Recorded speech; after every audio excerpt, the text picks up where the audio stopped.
you. Here we go. Good evening to everyone. I'm very glad to be here, and I'm very excited to talk about things that are in my blood. I was born in a family of engineers, in generations of engineers, and I've spent my life since I've started to walk among the wires, the garages of my grandfather and later my father, at their work approaching how the iron things are being turned in technology, into technology that changes things and changes the world. I was wondering in Paris, what attracts more of visitors, Tour de Eiffel or Louvre? And I don't know whether art is a technology or technology is an art. I guess this is both.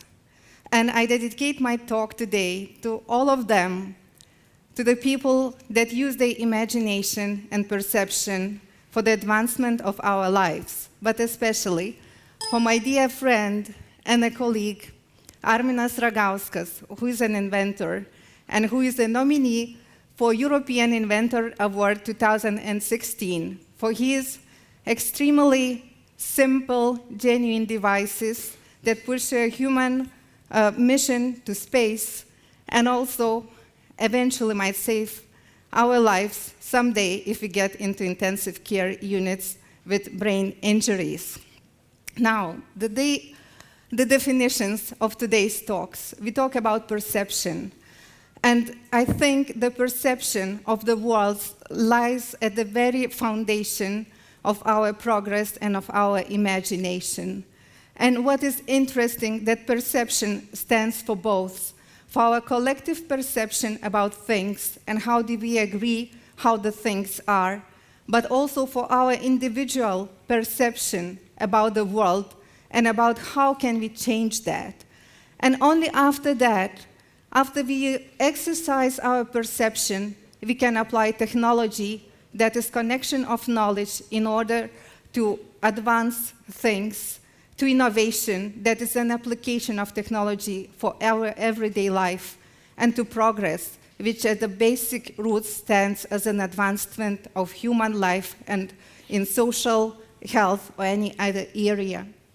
What is important to understand how these ideas are being formed, where they are coming from, and that's the question I think we all wonder every time we see a new piece of technology. And I would ask you for a moment, for a while, to close your eyes and to remember the most beloved fairy tale of your childhood, the one that was the most fascinating you, the miracles that were driving your fantasy day after day. I do believe every one of us have one or two or more. And actually, creativity stands at the very core also of economic development and of human wealth. And let us see how the creativity is linked to our perceptions about the world. And who led me there is Carl Gustav Jung, who was trying to analyze the collective mind and archetypes and the human dreams that are coded and rooted in what we start our lives with. Is not with the technology, is with the fairy tales. And actually, Jung's journey led him to St. Augustine, who already started to talk about ideas which are not yet formed, which are contained in the divine intelligence.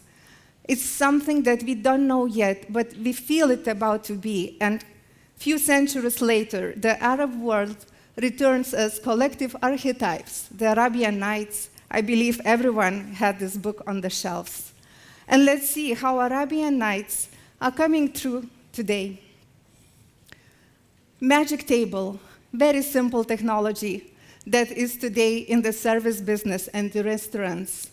Flying carpet, for some reason, flying option was never perceived as moving photons, what today's physics can prove to be real, but as flying very fast.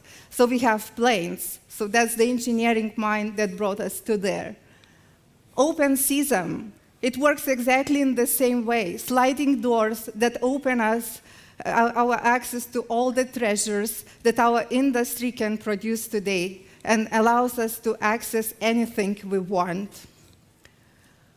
Much more complicated things, the dream of living forever in healthy and well-suited health, life and death water. And today we have really advanced surgery technologies and also spray at the cellular level that allows to heal the wounds without the scars. If we go further, I see a lot of ladies and the magic mirror, mirror, mirror, who is the most beautiful in the world?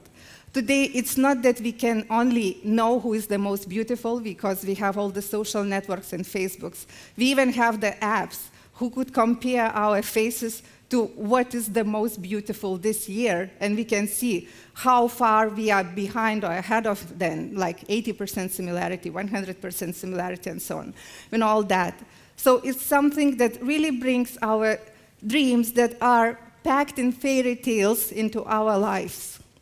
Crystal ball, the willingness to know what's happening in the world. Today we have a full stream of technologies, including telecommunication, the micro devices for approaching the environment, and finally, the satellites that allow us to see everything today. Even more, the dream of extra human power, imagination, that is packed today both in entertainment industry, but also in the technology. That is the newest one of them is the Google Lens that allows us to see the augmented reality just as it was in the fairy tales that we have been reading once. Magic stick and 3D printing. We can print almost everything in a very rapid times. Dream code. Physicists say this is the reality today. Travel to stars.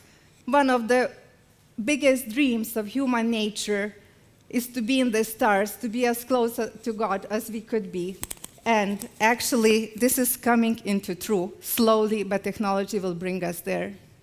But how our collective mind gets there, or why we tend to think that the things will continue as they are sometimes. And actually, in some way, we see the bright advancement of technology, but we also see that the human perception and collective perception is blocking many of the advancement. There are a few pictures of the big crisis in human history that had, at the time, it seemed they had no solution. And this is the horse manure crisis in New York, 1884, that there were 100,000 horses that produced 2.5 million pounds of horse manure per day. And there was a huge conference held in New York in trying to understand how to resolve, but they split it without any result, and they thought the situation is unbearable. However, nobody knew that the car would be invented very soon. However, the car brought a different problem, which was a great smog in London and in other towns, but the London was the most severe, that claimed 4,000 lives, and some sources say 12,000 lives. But horse age didn't end because of the lack of the horses, and the car age won't end because of the lack of oil or fossil fuel. This is how our imagination sometimes is being sticked, but there is also the point which drives us out of the existing perception. And I think this is another great mind of past century, Kuhn, who has explored the history of and structure of scientific revolutions. And actually, he bases his arguments on 2 points.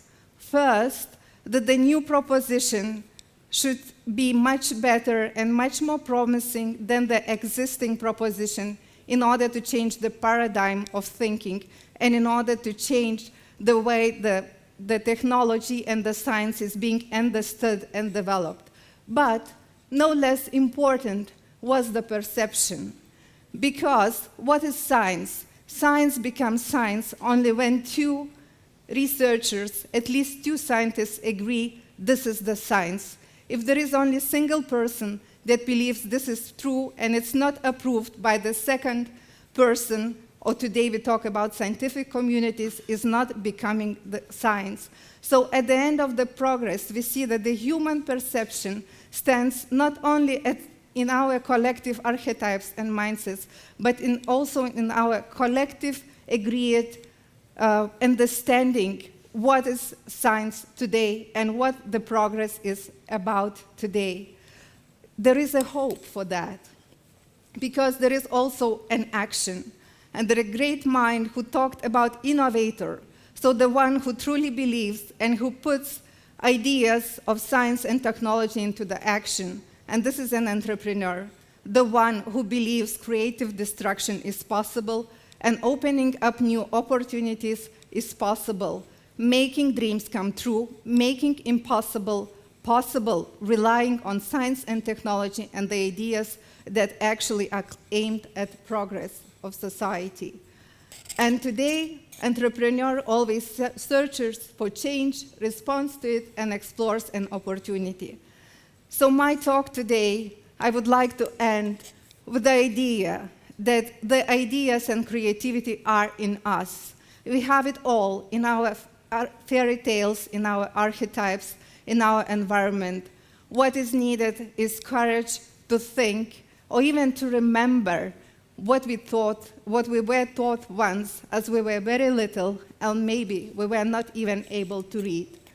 And you don't discover new continents without having the courage to lose the old coast. That's my message for you tonight. Thank you for listening.